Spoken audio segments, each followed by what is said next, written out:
What is up, everyone, and welcome to a special edition of The Danny Show. I'm your host, Daniel Cody, and this is where I give commentary and reviews on all things wrestling.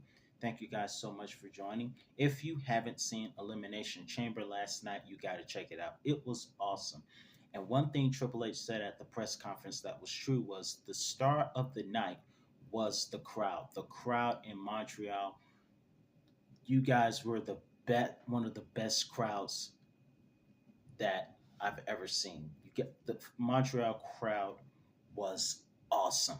But let's get into the event. We start off with the women's elimination chamber match.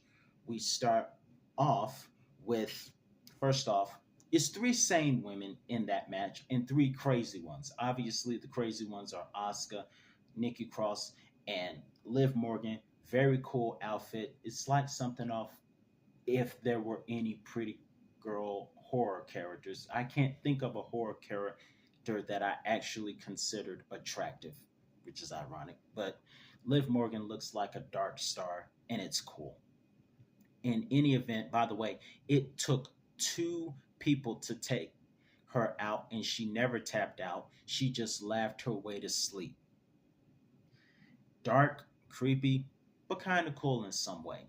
Love the Oscar's gonna kill you chant when Oscar finally got in. I believe she got in last and eventually would be the one to tap out Carmella. Sorry, Corey Graves. My pick won that match, by the way. Oscar was my pick and she won. Also, I love when Raquel threw one of the competitors through the pod because you can't have an elimination chamber match without someone going through the pod. But nonetheless, a pretty good match with Cross diving onto all the other competitors, which I thought was also fun to watch. But again, nonetheless, Oscar wins the match and will face Bianca. I predicted Oscar would win. What I did not predict was who would win or what would happen in this next match. We have two giants, the irresistible force and the immovable object. Brock Lesnar versus Bobby Lashley. BL versus BL, ironically. Both their first and last names start with a B and an L. But in any event, we saw two spears, two F5s, a third spear, and a full Nelson. But after a low blow, the ref called for the bell. Ref, why did you call for the bell over one bad move?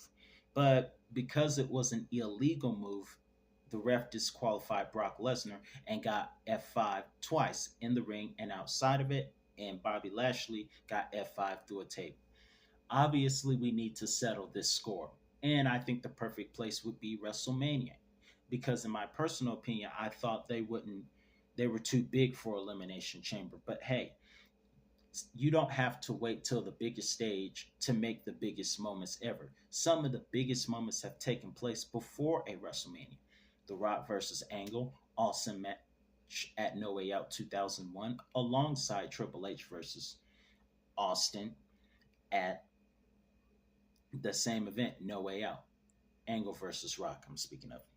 Then you have a couple of other pay per views before WrestleMania that were actually pretty good. The only question now is with the disappointing ending, will Bray Wyatt wait to see who he targets? Because obviously, this is something that has to be settled at WrestleMania. I don't know. But let's get on to the next match. We have Judgment Day versus the Grit Couple. First of all, let me just point out a couple of things. One, Edge smacked Beth's bum again. Two, that's why he's the rated R superstar. Two, the fans sung to Edge's theme. Obviously, Edge is in Canada. Even though it's not Toronto, they're still in Canada. And also, by the way, Canada also loved Natalia. And also, we have the Beth Phoenix look, paying homage to another legendary female wrestler. That was cool. Speaking of homage, we saw Edge and Beth pay homage to one of Edge and Christian's greatest tag team rivals, the Hardy Boys. Now, I don't know if it was homage because we all know Matt and Edge can't stand each other because of what happened with Lita. And they're probably over it, but moral of the story is whenever something is born crooked, it never lasts. But in any event, they had a lot of great memories together, Edge and Lita, even though they were R rated. Nonetheless, a little homage to the Hardy Boys and the fans. I tell you, Montreal's fans were awesome. They were all over Dominic Mysterio, or should I say, the master of the Simp 19. Rey Mysterio 619, Dominic Mysterio Simp 19. And the fans were chanting, "Freak you, Dominic." And Edge ran Dominic off, and the fans were like, "Nah, nah, nah, nah. Hey, hey, hey, goodbye." But he came back, unfortunately. And Michael Cole was all over him as well, because Michael Cole in script make can't stand him. Michael Cole and Dominic are like Tony Schiavone and MJF, are Triple H from back in the day and Jim Ross, and where the commentator will say, "Great, talented superstar, but he's a jerk. He's a d bag. He's a H or an AW," as Jackie Chan said on Rush Hour 3. Just stuff to help relate to the fans hating them. But also, I love how Dominic was thrown into the ropes by Beth Phoenix, and Beth Phoenix calls Finn to fall. We saw Rhea Ripley powerbomb Edge, Beth powerbombing Finn Balor, and I love the spear and the shattered machine at the end for the Grit couple to win. Does this mean it's over between Edge and the Judgment Day? I don't know. We might see a rematch for Finn Balor versus Edge at WrestleMania. I don't know, but we have to see. But this was awesome, and I love how the crowd was all over Simp 19. Next, we have the Elimination Chamber from the men's version. Honestly, if I had to choose between the women and the men's version of the chamber, which one was the best one of the night, I would have to say the men's version tonight was awesome.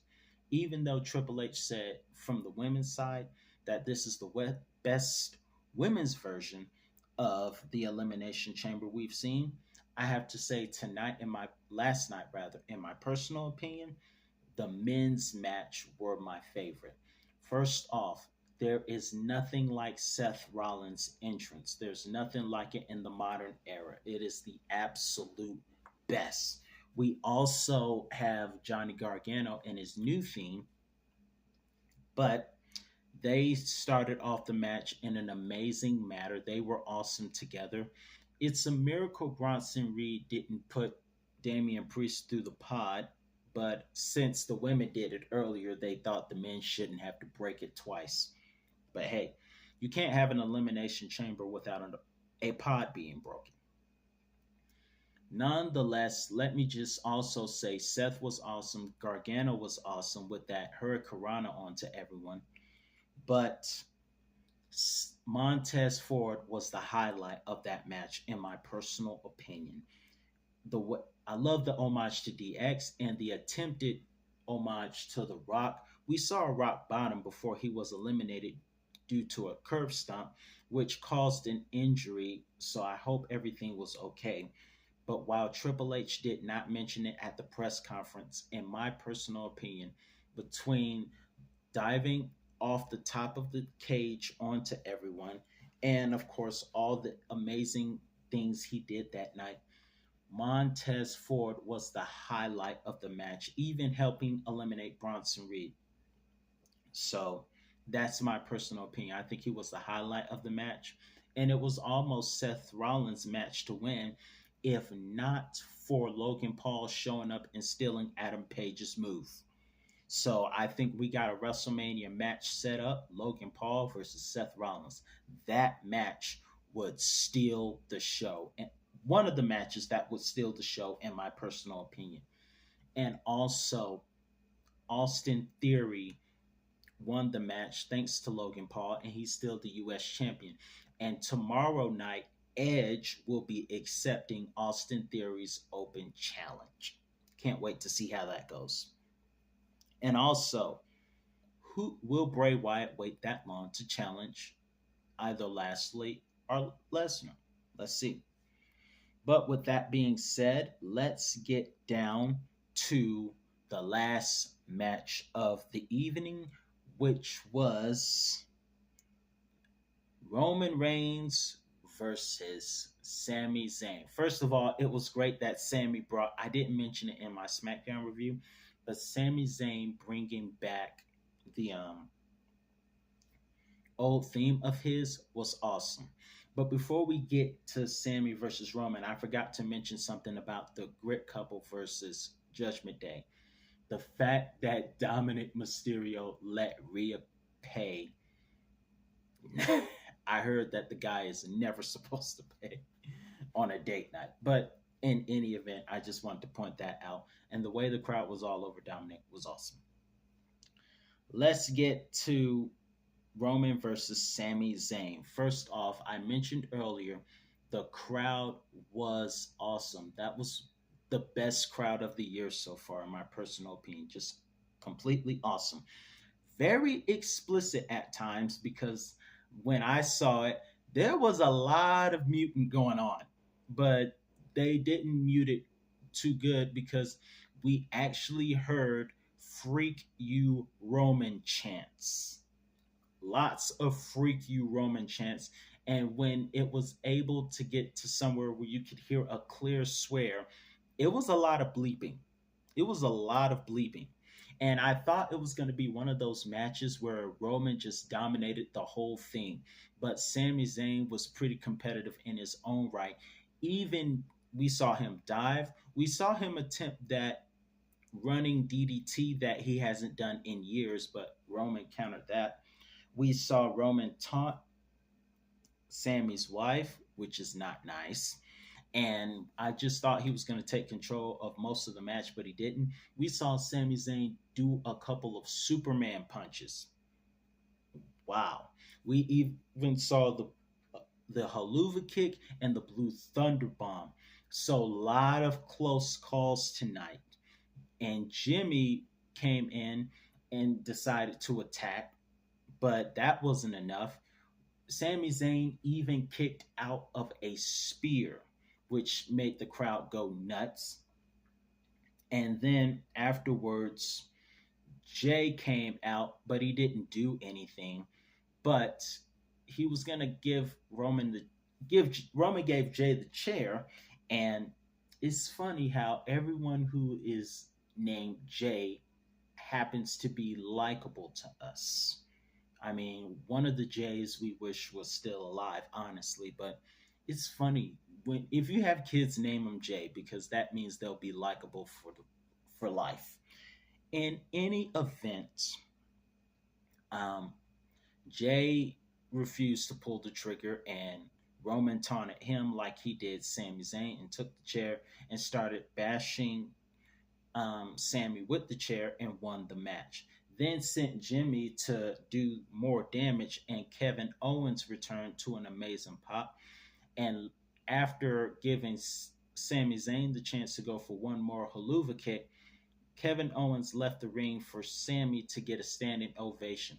And while Sammy did say he felt strange at the press conference, I think the match itself was good. The only thing sad about it is Montreal has never had a happy ending. They obviously we are well aware of what happened in 1997. I reviewed that. And then you have No Way Out 2003, and then you have this match right here. So next time pay-per-view comes to Montreal, can we please get a happy ending? Also, another question. Who has had the greatest ovation? Hogan or Sammy? But in any event, Roman Reigns wins. And like I said, I'm predicting that we're going to have a build up for Kevin Owens and Sammy versus the Usos at WrestleMania. That's my prediction. What did you think about last night's um, Elimination Chamber? Let me know your thoughts in the comments. I'm your host, Dan Cody. That's all time I have for you today, and I will be back with another review on all things wrestling. See you later, guys.